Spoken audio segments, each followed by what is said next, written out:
از میدان جنگ چه خبر؟ خبرهای خوش قربان. خب یاران حسین ابن عابد اندک بودند، اما بسیار مقاوم و جنگاور. همچو سنگ سخت و همچو باد تند و تیز. ساعات اولیه جنگ کار بر سپاه خلیفه دشوار آمد. پیش قراولان سپاه خلیفه از میدان گریختند.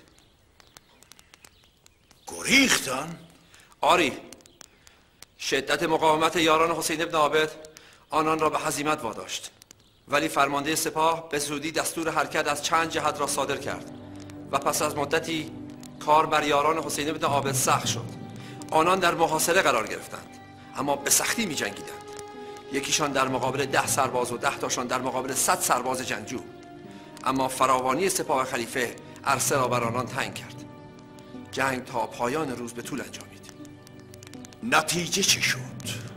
وقتی شب فرا رسید، کشته های حسین ابن عابد بر بیابان ماندند و سرهایشان بر نیزه شد. حسین ابن عابد چه شد؟ او هم گریخت؟ خیر سرورم، هیچ یک از یاران او مجال گریختن نیافتند. حسین ابن عابد نیز کشته شد و سر او بر نیزه رفت. به زودی سرهای بریده آنان به پیشگاه خلیفه فرستاده می شود.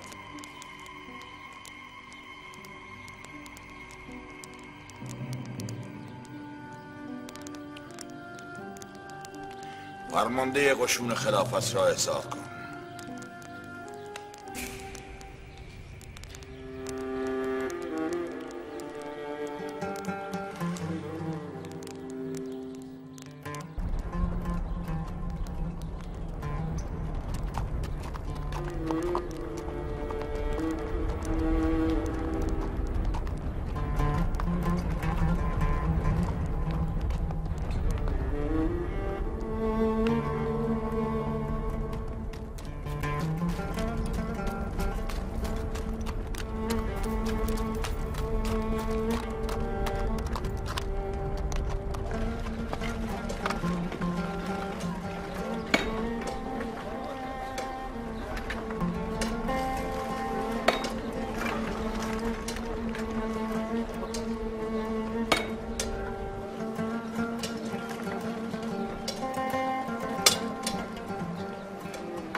محمد است.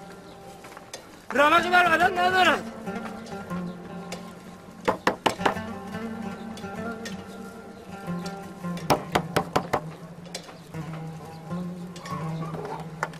محمد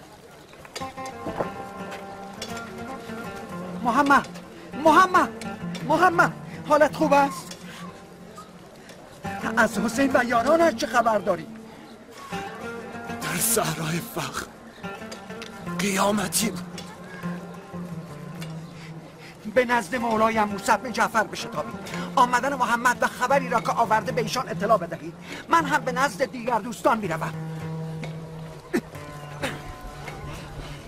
بشتابید. باید به صحرای فخر بازگردیم. پیکر حسین و یارانش بر زمین.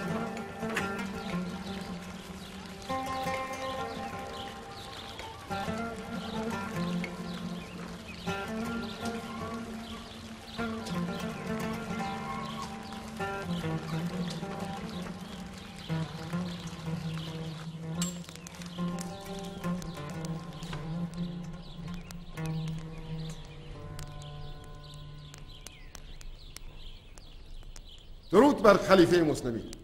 پیروزی بر دشمنان به کام خلیفه گوارا باد.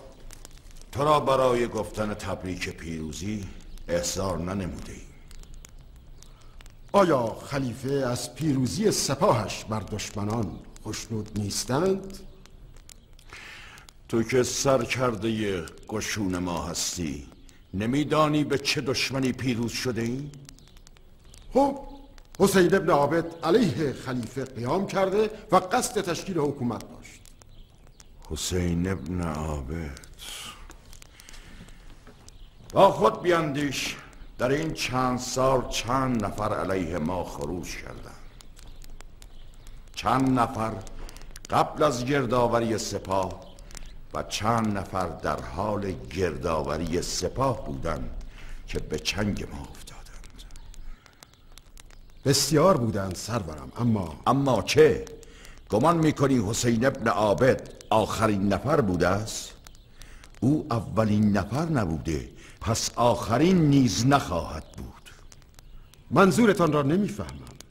تو منظور من را نمیفهمی؟ حسین ابن عابد کشته شده است. این برای تو هیچ هشداری در پی ندارد؟ حسین ابن عابد کشته شده است. هزاران حسین ابن عابد دیگر قصد خونخواهی او خواهند کرد. آیا این به مغز کوچک تو خطور نکرده است؟ چرا سرورم؟ در فکر گسیل مراقبانی به جای جای مدینه ام تا هر حرکت مشکوکی را گزارش دهند. مدینه؟ مراقبت از مدینه کار پسندیده است،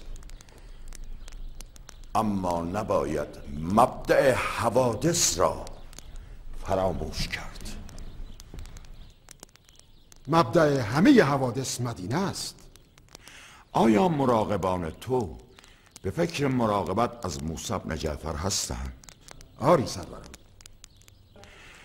بگو خانه او تحت حفاظت شدید باشد، تمام رفت آمدها کنترل شود، حتی مواد غذایی که رد و بدل می شود زیر نظر باشد. اما سرورم، اگر یاران موسی بن جعفر مراقبان ما را ببینند، اگر ببینند و بدانند در پی چه هستند که زندهشون نمیگذارند، هر اقدامی باید در نهایت پنهانکاری و خفا انجام شود. تا کنون نیز چنین میکردیم. نه، اگر چنین بود حسین ابن عابد قیام نمیکرد. حسین ابن عابد؟ او چه ربطی به موسی بن جعفر دارد؟ بلاحت را از حد گذرانده.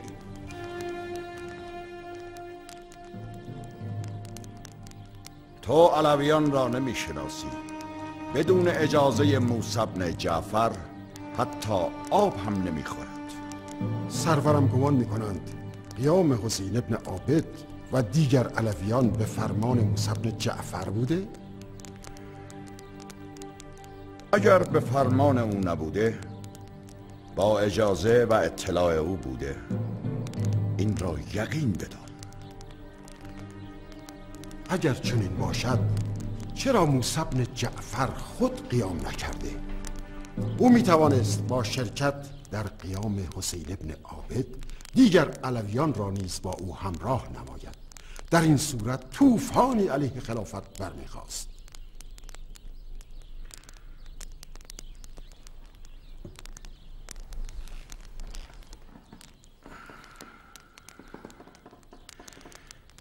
تو نه موسی بن جعفر را میشناسی و نه سیاست او را، اما من میدانم او همان میکند که پدرش جعفر ابن محمد میکرد.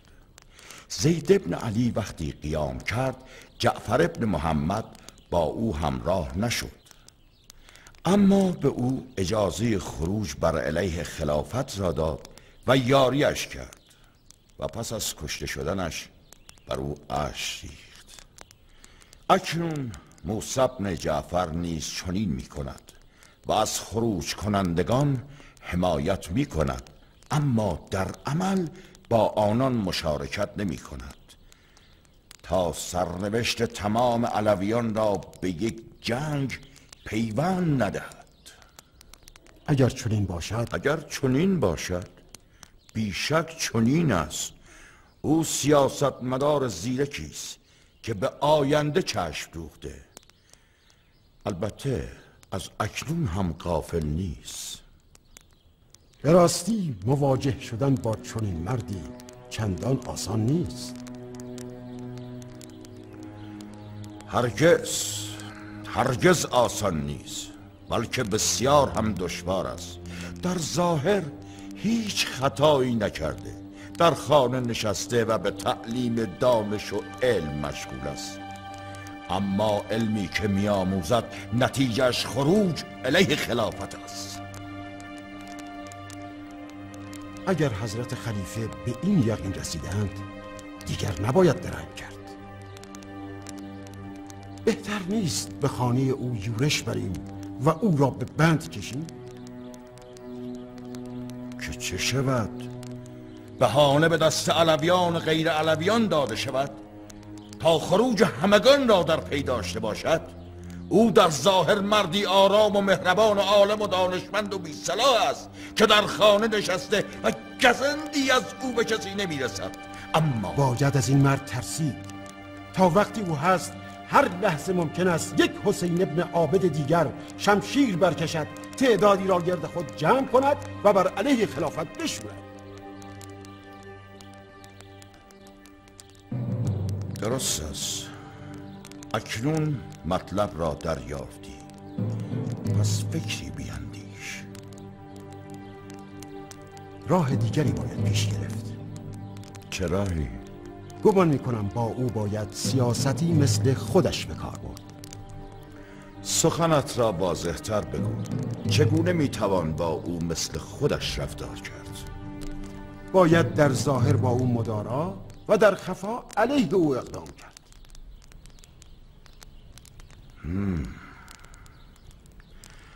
مبارزه پنهانی. اما این مبارزه باید از جایی شروع شود. به گمان من او باید به نوعی آشتی و مصالحه دعوت گردد. او ما را غاصب خلافت و سردمدار ظلم می‌داند و خلافت را شایسته افراد مسلم و مقابله با خروج کنندگان را قتل نفس چگونه با ما از سر مصالحه در می آید؟ در هر صورت این دعوت به نفع خلیفه خواهد بود، زیرا مسلمین خواهند فهمید که خلافت در پی ریخته شدن خون کسی نیست. نامی برای مصالحه خوب است. کاتب را فرا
دفن اجساد شهدا به پایان رسید؟ آری، بقیه به خانه هایشان رفتند، اما ما آمدیم که کاش به آنجا نرفته بودم و هرگز چشمم به آنچه دیدم نیفتاده بود. درباره شهدا؟ اجساد شهدا در جای جای صحرای فخ پراکنده شده بود. سرهای بریده شده، پیکرهای پاره پاره، حتی برخی اجساد توسط درندگان. تمام اجساد دفن شدند؟ آری. امام از آنچه گفتید آگاه بودند.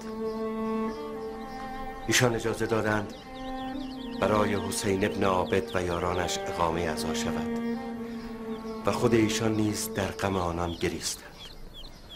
تکلیف چیست هشام؟ امام چه مصلحت می‌داند؟ منظورت چیست؟ خون ما به جوش آمده. سگان خلیفه نباید پس از این کشت و کشتار در امن و آسایش باشند. اگر امام اجازه دهد بر آنان میشوریم و آرام باشید. امام بیش از همه ما دردمند این واقعه هستند، اما ایشان فرمودند آرامش خود را حفظ کنید. شمشیر کشیدن و جنگیدن بیان که تمام مردم از ماهیت درستی ها و نادرستی ها آگاه باشند بیهوده است.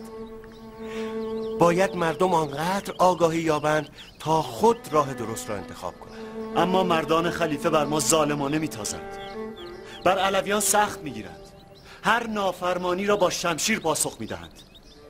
آیا مصلحت است که ساکت بمانیم و دم فرو نیاوریم؟ آرام باش دوست من. تو میخواهی بر که شمشیر بکشی؟ آیا آنان که در زیر لوای خلیفه گرد آمده اند جز مسلمانانند؟ مسلمانند، اما چه؟ نمیدانند حق و باطل کدام است و تا زمانی که ندانند ممکن است هر روز فریب ظالمی را بخورند. مگر نه اینکه عباسیان با فریفتن آنان خلافت را غصب کردند؟ پس بهترین راه آموختن و آگاهی دادن است تا مسلمین خود به سوی ما گرایش پیدا کنند. گمان میکنی عباسیان اجازه میدهند؟ آنان سکه های فراوان میدهند و گروهی هم برای رسیدن به سکه ها و مقام و منصب از آنان حمایت میکنند. درست است. عباسیان با دو حربه حکومت میکنند، حربه فریب و حربه قدرت و زر و مقام. هرگاه توانستیم حربه فریب و تزویر آنان را بی اثر کنیم، آنگاه بر قدرت آنان نیز فائق می آییم. حتی اگر گروهی به طمع مقام و ثروت گرد آنها باشند، دیگر کاری از پیش نمی برند. زیرا تا آن زمان طرفداران حکومت عدل به قدری فراوان خواهند بود که دیگر کسی توان مقابله با آنان را نخواهد داشت. پس چرا مولایمان موسی بن جعفر به حسین ابن عابد اجازه قیام دادند؟ امام به حسین ابن عابد دستور قیام ندادند. حتی او از امام اجازه نگرفت. کار او با عباسیان به گونه‌ای پیش رفت که چاره‌ای جز مقابله با آنان نداشت و باید دست به شمشیر می برد. آگاه باشید، عباسیان در پی آنند که یاران امام در شرایط جنگ قرار گیرند و جان خود را از دست بدهند. نباید فریب آنان را خورد. اما امام در هر حال مقابله با ظلم را می ستاید و کسی که در راه مبارزه با ظلم کشته شود را شهید می داند.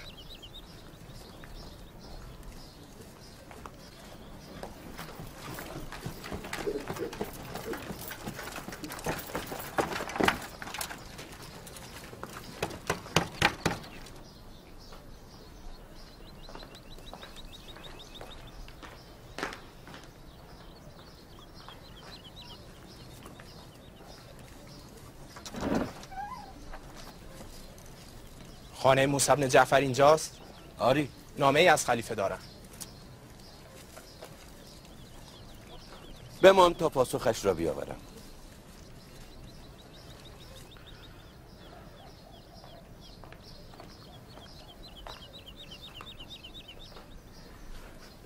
این هم از فریبکاری های خلیفه است.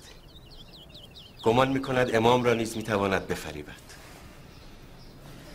شما بروید استراحت کنید.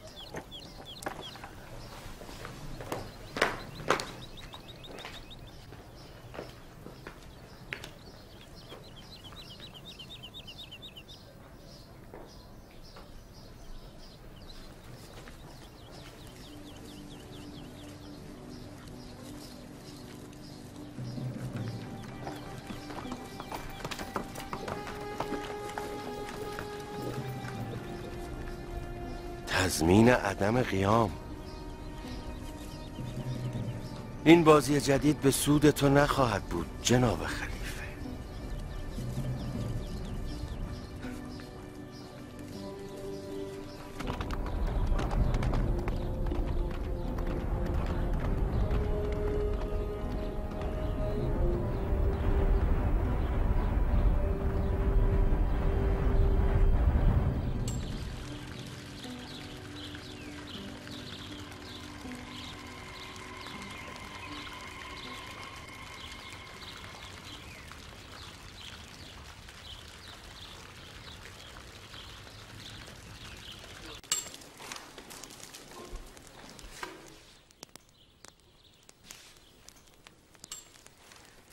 پیک شما از مدینه بازگشت از سرورم. با پاسخ موسی بن جعفر؟ آری. بسیار خوب، بگو وارد شود.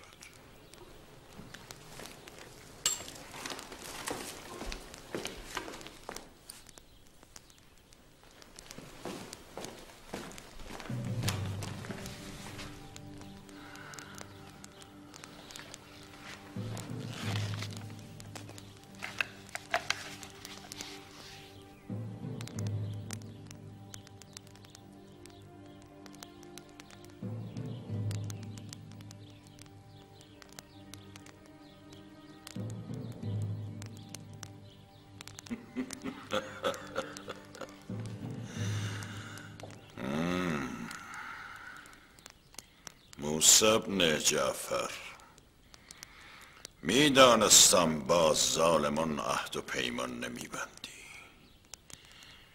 اما من به هدف میرسم. به جارشان بگویید در کوچه های مدینه جار بزنند که ما در پی مصالحه با موسی بن جعفر بودیم و او را به مصالحه دعوت کردیم. همین سرورم؟ همین و بس.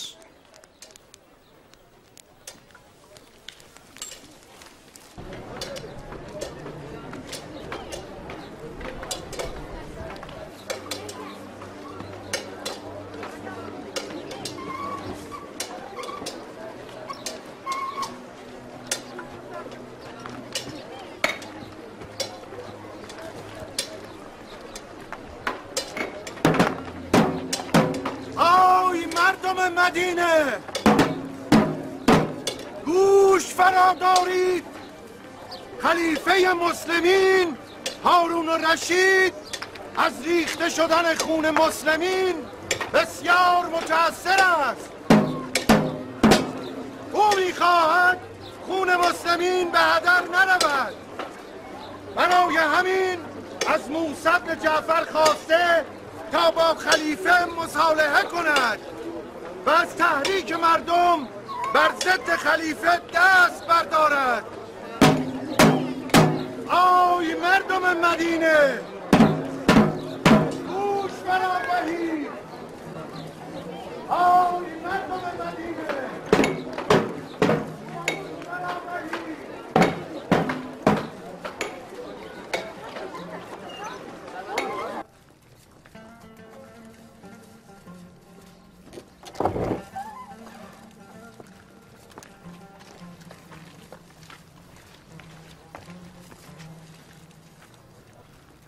پیام باید کوتاه باشد و مختصر. امام میخواهند بر منبر روند و برای مردم سخن بگویند. باید همه مدینه آگاه شوند. بروید.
امر فرمودید. سر از پا نشناخته خدمت رسیدم.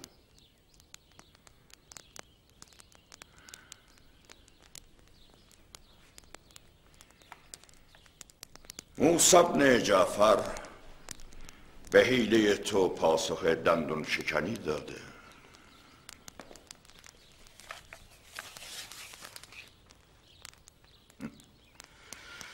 او بر منبر رفته و با مردم سخن گفته. خلاصش آنچه است که میخوانی. حال بر سر خودت بکوب و فکر دیگری بکن. هرچند که میدانم دیگر کاری از امثال تو ساخته نیست. آره، دیگر کاری از من ساخته نیست مگر اینکه بس است. دیگر نمیخواهم هیچ چیز را بشنوم. موسی بن جعفر حیله های بچگانه شما را نمیخورد. او را نمیتوان با حیله فریب داد.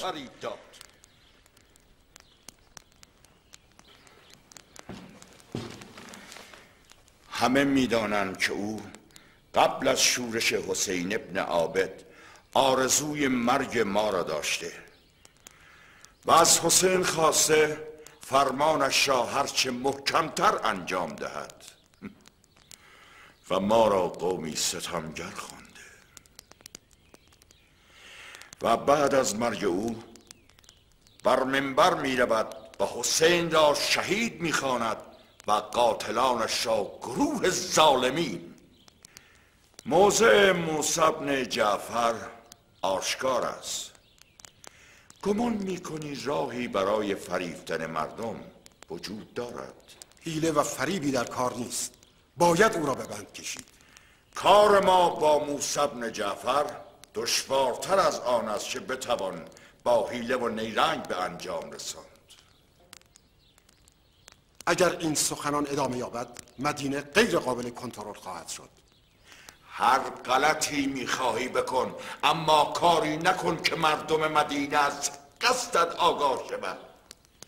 نمیخواهم مردم مدینه همانند حسین ابن عابد شمشیر برکشند که اگر چنین شود ممکن است این بار موسی بن جعفر پیشاپیش آنان قرار گیرد، چون با مظلوم نمایی حسین ابن عابد اکنون مردم مدینه به مقدار کافی آماده شورش هستند. میدانی چرا موسی بن جعفر درخواست حسین ابن عابد را برای رهبری شورشیان نپذیرفت؟ چون میدانست که توفیقی نخواهد داشت. موسی بن جعفر نمیخواست تمام سرمایه علویان را در صحرای فخ در مقابل شمشیر مردان ما قرار دهد، اما اکنون میداند تمام مدینه با او خواهند شد.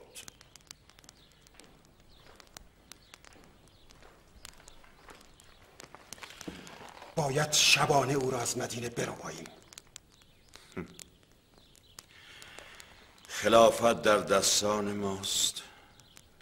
هزاران مرد جنگی داریم و بیش از آن کسانی که آماده گرفتن شمشیر. اما موسی بن جعفر چه دارد؟ در گوشه خانه نشسته و به تدریس علم و دانش مشغول است. تفاوت در چیست که او شب را به آرامی سر بر بالین می‌گذارد، اما ما از وحشت قیام او و یارانش خواب و خوراک و آسایش نداریم و برای به بند کشیدنش باید دزدانه و شبانه اقدام کنیم. راه بهتری در بین نیست. ما هزاران مرد جنگی داریم، اما او 10,000 سپاهی خاموش که هر لحظه ممکن است دست به شمشیر برند. پس هیچ چاره‌ای جز اقدام مخفیانه نداریم. نمیدانم، هر غلطی میخواهی بکن،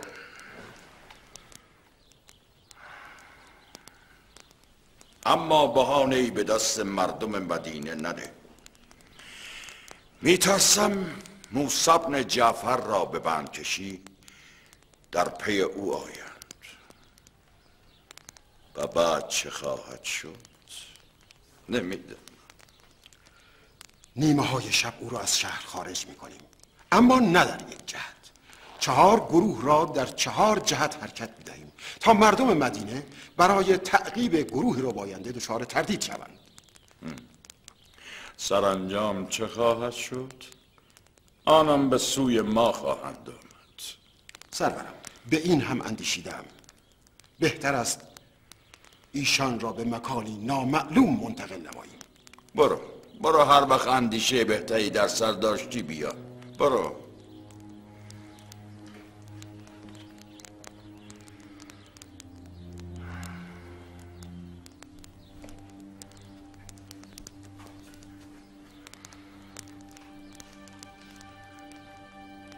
موسی بن جعفر،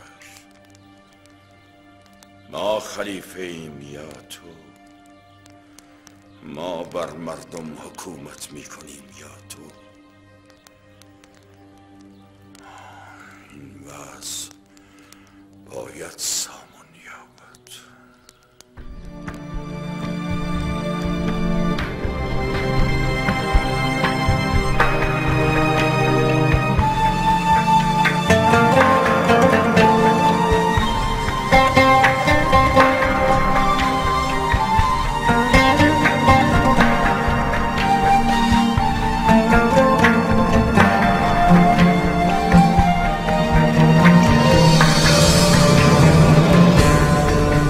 که تو روز روشن چهرشون یه قرص ماهه، رنگ شب‌های تو و من یادشون چراغ راهه. شرف خلقت آدم هدف حدیث لولا، گاهی یک دست فرشته گذرش میافته بر خواهان.